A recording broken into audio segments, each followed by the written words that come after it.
to start with big announcement. Well, we do have one big announcement, and that's this coming Saturday we have our 4th of July celebration, and I'm hoping there might be an announcement made on the stage. An economic development announcement. We'll see. Again, our goal is to make life easier, and I think this company that's coming may help us do that. So look forward to seeing everybody out for the 4th of July celebration on June the 28th. I think it starts about noon. We're going to have a lot of things going on. I'll read my notes because there's several different things going on. I won't miss anything. June the 28th, we'll have the Freedom Market. Starts at 10 a.m. to 4 p.m. That'll be right over Mineral Spring Park.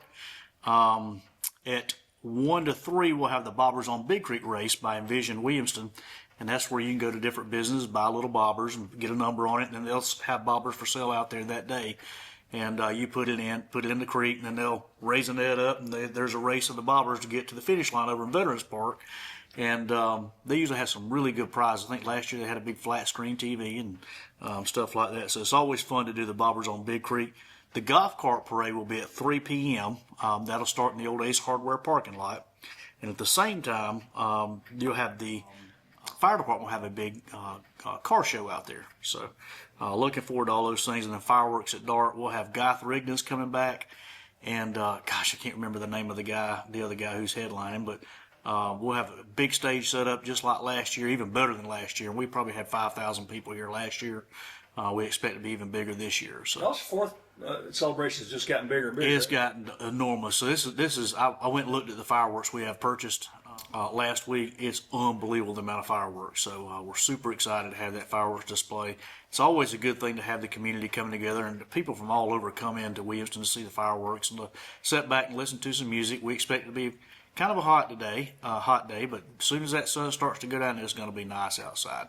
Like a 20% chance of rain at the present moment. So we're stoked about it. We're super excited. A lot of things to do all day long in Williamston. What else has been going on in Williamston since last time we met, Rock? So we've had the trail has started. I've been talking about the trail for a while, and the trail expansion that goes from Veterans Park, crosses over William Street, and will continue to follow the creek almost to Mill Street. Not quite to Mill Street, but very, very close. So we're super excited about that. Laser Construction won the bid on it, and they're starting that construction. It came in under budget, so that's always a good thing when it comes in under budget. So we'll have a little extra money to be able to use. I've asked for some grubbing and stuff like that from the trail to the creek, because there's a 20-yard swath down through there, some grubbing, trimming up trees and stuff like that, so that you can actually enjoy the natural beauty of the creek as you walk the trail. It's a gorgeous area. So hopefully that'll happen. And one other thing I would like to do is put some exercise equipment along through there as well, similar to what Belton has along there. I think they call it the Bubblegum Trail. So give you a chance to go out and do sit-ups, pull-ups, and that type of stuff. Get people outdoors and get them excited about being outdoors. How about the housing developments? Housing development's moving right along. First Street, Mahaffey, housing development, they're still grading and doing all that stuff. They're a lot closer over on the Brock Lane development, Saratoga Oaks, Saratoga Villages. The site work's pretty much done. I think they're getting ready to start putting some asphalt down. And then, from my understanding, they're talking about beginning structures sometime in the fall. How many houses will that be?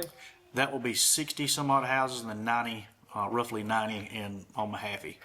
So about 150 homes, and that doesn't include the onesie twosies. We got those going all around. That's some of the biggest y'all have added in a long time, isn't it? It is. Yep, absolutely. Yeah, we've got.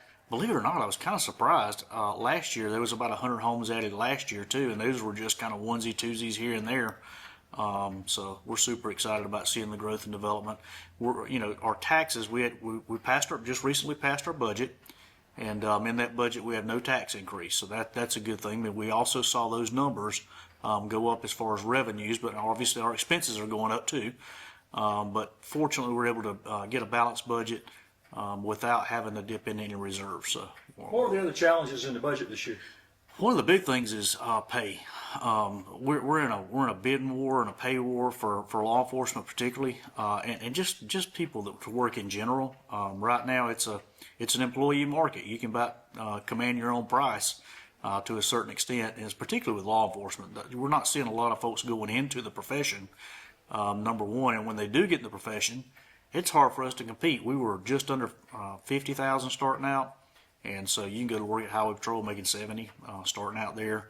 You go work at the sheriff's office for over that. So we want to try to get more in line.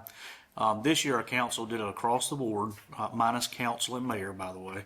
But we did an across the board $2 an hour increase. I literally have, guys working, in sanitation that were making $14 an hour. Be honest with you, that's kind of embarrassing to try to even recruit folks, that would qualify for poverty level. So that $2 an hour increase, it does two things. Number one, it helps us keep and retain the good qualified people that we have. And the second thing it does is allow me a little bit more flexibility into demand excellence from our folks. You pay them $14 an hour, it's kind of hard. You kind of get what you pay for. So our guys, we got really, really strong teams here in Williamston that work really, really hard for our residents, and they absolutely deserve it. Any new businesses coming in, or? Well, we just had Wicked Licks open up. I don't know if we've talked. Ice cream place. Yeah, right? I don't know Tell if me we've more talked about that. Remind me about that. So Wicked Licks, I think their first store's in Walhalla. They were looking in Williamston and found a good location at one of the old bank buildings up by Hardee's on Anderson Drive. They offer all sorts of banana splits and stuff like that. They got the I don't know what you call it, roll ice cream. It's basically where they pour it out on a cold slab and they use a spatula and roll it. Gives it a whole different texture, a whole different flavor. Super good. They've been really, really busy, and then we've just had a new Lollipops, I think is the name of it, right here across from the old Ace Hardware. They just opened up Sweet Eats and Sweet Treats. They've got ice cream. They've got little small cakes and stuff like that. Basically, just any type of sweet treats. They have cotton candy, that type of stuff. So they just opened up this last week. So we're super excited about them. We just had Salon 505 open up in the West Main Shopping Center. We did a ribbon cutting for them last week. So lots of big things are happening in Williamston. Are most of these local startups they're local, they supportive of with the exception community? of Wicked Licks. Yeah. Now Wicked Licks, the owners live over near the jockey lots. They're right here close. I would consider them local startups. But the other two are absolutely local startups. But are they supportive of community efforts and stuff? Well, they're just now getting started, but so far we think they're.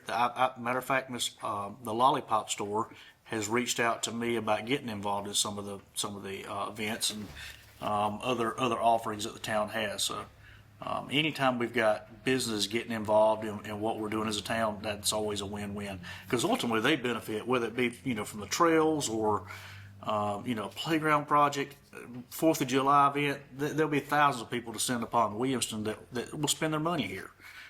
So it's always great to have new business come in. When I took over as mayor, I look and I see expenses continue to rise, and revenues have pretty much stayed the same. Well, that's not sustainable long term. We've got to fix that. And the two ways you fix it are you raise taxes. And with Act 388, you're capped at what you can do. And I'm a taxpayer in Williamston. I don't want to pay more tax than what I have to. Or you stimulate the business economy. And so we've worked really, really hard to stimulate the business economy with appropriate use of hospitality tax, to bring pickleball in, to bring playground in. And playground was 100% paid for by the state earmark. We also kicked in roughly $200,000 in funding as well. To make some improvements, the fencing, the sidewalks and stuff like that make it accessible. And then we made some large improvements over Brookdale Park too. Again, those things are one-time money that will bring people in for the next 20, 30, 40, 50 years, long after I'm dead and gone. And we're able to look, it's a pretty easy judge of that. You know how much revenue you're bringing in with hospitality tax at 2%, and you can see those numbers continue to go up. So that gives you a very good indicator, very swift indicator of what you're doing. Is it working or is it not working? And I'm happy to report that it's working very, very well. How important has that hospitality tax been? Hospitality tax, we couldn't do what we do now without hospitality tax. There's no way. And I'm going to be completely honest with you, Greg. Had I been on council at the time, 15, 20 years ago when hospitality tax passed, I probably would have been a no vote on that. But looking at it, we were able to classify out Mineral Spring Park. They used to come out of general fund budget. There's absolutely no way we could do what we do without the hospitality tax. It's hugely important. And again, you have people that live just on the outskirts of Williamston, or people that come from all around to come visit our parks, our trails, and stuff like that. That they're now paying into that. If they go to McDonald's and grab a cheeseburger, or they go to one of our new businesses, Wicked Licks, and grab an ice cream, or Miss Lollipop and grab an ice cream, they're paying into that hospitality tax. Again, it's 2%. It's not that much money, but it makes a huge impact overall on the overall quality of life in our town, and it brings people in that would not ordinarily have a reason to come to Williamston. How much does that generate annually? When I took over as mayor, it was roughly 200,000. I'm happy to report it's around 380 now. So that's a good indicator. This is 4.5 years. That's a really good indicator that tells us what we're doing is working. How about the old water treatment plant? Where are we on the development there? So you'll notice there's been some construction. You and I went out the other day. There's been some construction out there. They're hoping to have it opened up by August. So we'll start seeing some more physical activity out there rather than construction going on very, very soon. They were trying to shoot for our 4th of July festival on this weekend. I don't think that's going to happen, but we hope to have them open by August. What will they start with? It's going to be like a mixed use space. So you'll end up with some retail, a lot of retail. They're going to generate more interest to let people know, hey, this is back here. This is a really cool spot. They're going to start bringing in food trucks and having events outside, maybe some bands and stuff like that. The dog park is right there on their property line, so it's right there close. You can bring your dog, sit back, and enjoy pizza or whatever food trucks out there. In addition, they've already purchased, and we went in partners with Big Creek Station to purchase disc golf. And this is I don't know anything about disc golf. I'm not a disc golf player, but it's a very popular sport. And if you'll pull up the app, whatever app it is that the disc golf people use to find courses, you will see on there that one coming soon. We've gotten material in. We're getting ready to start the installation of that disc golf course, and it's the latest and greatest. Something about the way it captures, I'm not sure what it is, but it's a really unique thing, and it will be really unique to Williamston and the upstate area that we hope will continue to draw people in. Anything news from the park? I mean, I know y'all done a lot of upgrades. Well, we're staying busy. The long shelter, we're trying to get rid of a bunch of bats. We had bats infestation up there, so we just awarded a contract to Palmetto Construction to go through and take the siding off and basically leave it open air exposed. It got to, we love bats. We like bats, and I put up bat cages, bat houses all around the park. But bats leave fecal matter and stuff like that, and it's a terrible stench around that area. And that's one of our places where we have birthday parties and stuff like that. People rent those shelters out. So we want them there, but we don't want them in that specific location. So they just finished that up this week and demoing the siding to allow it be open air. About roads. I mean, everybody wants to talk about roads. So this past year we were awarded approximately $1 million worth of paving in Williamston through the County C Funds Committee, and that construction is starting. Matter of fact, this week where Bigby's being paved. We got 4 or 5 streets, Traxler, that are being paved right in immediate succession of one another. Bigby being the first, and this is probably being paved as we talk right now. We did the clearing off of right-of-ways last week in preparation for them to pave this week. What people don't understand, too, for a municipality, we've never had a roads budget. We've got a street department. We call it street department. It's really sanitation is what a street department is. Now, they'll get out and bush hog, from time to time. But as we continue to grow, we haven't added any more staff on. As we continue to grow, these new homes we're talking about being built, that's additional garbage they got to pick up. That's additional C&D they got to pick up. So that time is starting to run out, how much time they have to actually do right-of-way maintenance and that type of stuff, street signs. But we're working really, really hard, putting those guys, putting them in on overtime on Fridays, usually special projects days. So we've been really, really busy trying to keep up right-of-ways. This is the growing season, so it doesn't take long for a road to become encroached with weeds and canes and stuff like that. So keeping up with that's been pretty difficult, but we're managing it. And y'all's main thoroughfare is State Road. So main thoroughfare is State Road. I'm happy to report that they've done the full depth patching there. That would be South Carolina Department of Transportation, and they're supposed to be paving this summer, complete paving from basically from the Career Center all the way up to Greenville Drive. Back to what we were talking about with the roads, though.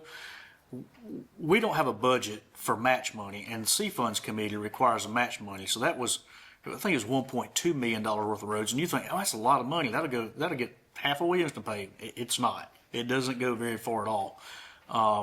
So that $1.2 million, we had to come up with $120,000 out of reserves just to get that funded.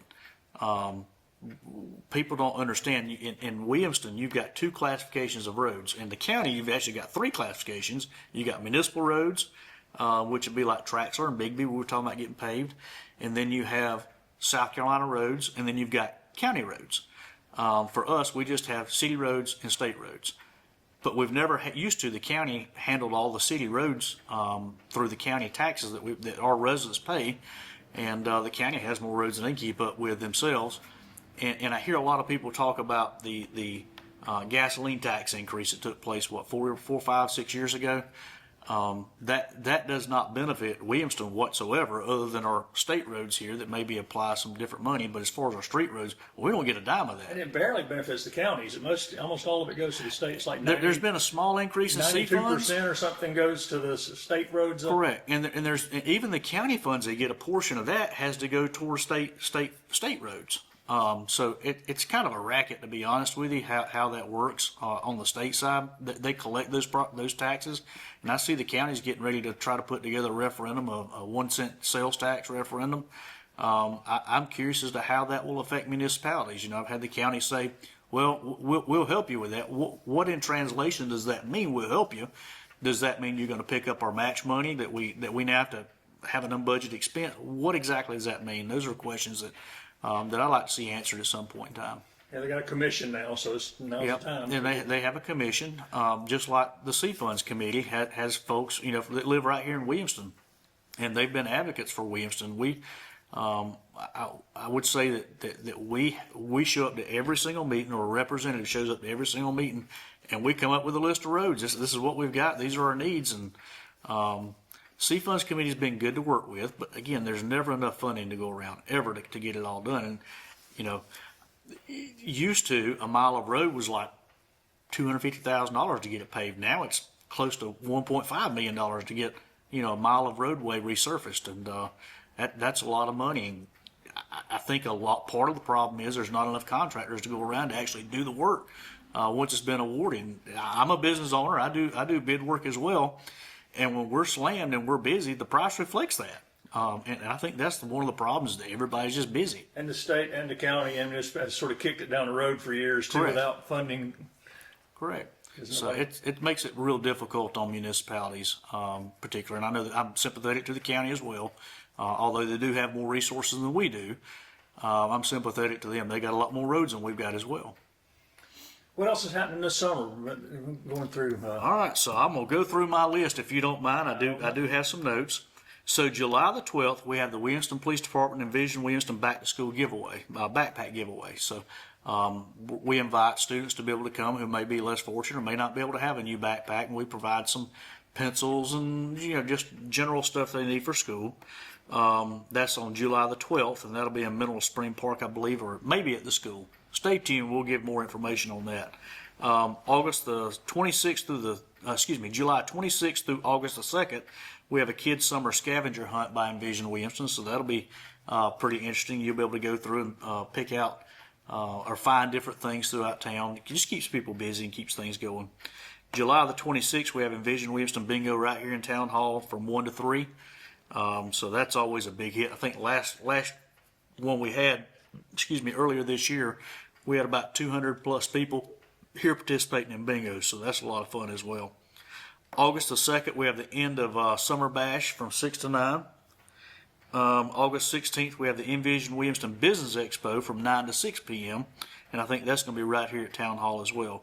That'll pretty much lead us into the end of summer, and then you and I will probably meet again around August, September, and we'll go through some more really exciting things happening by the end of the year. So again, always have a very busy November, December here. November, December is hammered down in Williamston. It's almost like the 4th of July. Matter of fact, we just did a survey, or Envision Williamston conducted a survey at the Spring Water Festival, which we had this year in the spring. Great turnout for it, and we were able to collect some data on what is your favorite event here in Williamston. The number one was our 4th of July. Close second was our Christmas with our Winter Wonderland celebration. It's unbelievable. Very magical place to be here in Williamston on the 4th of July as well as Christmas time.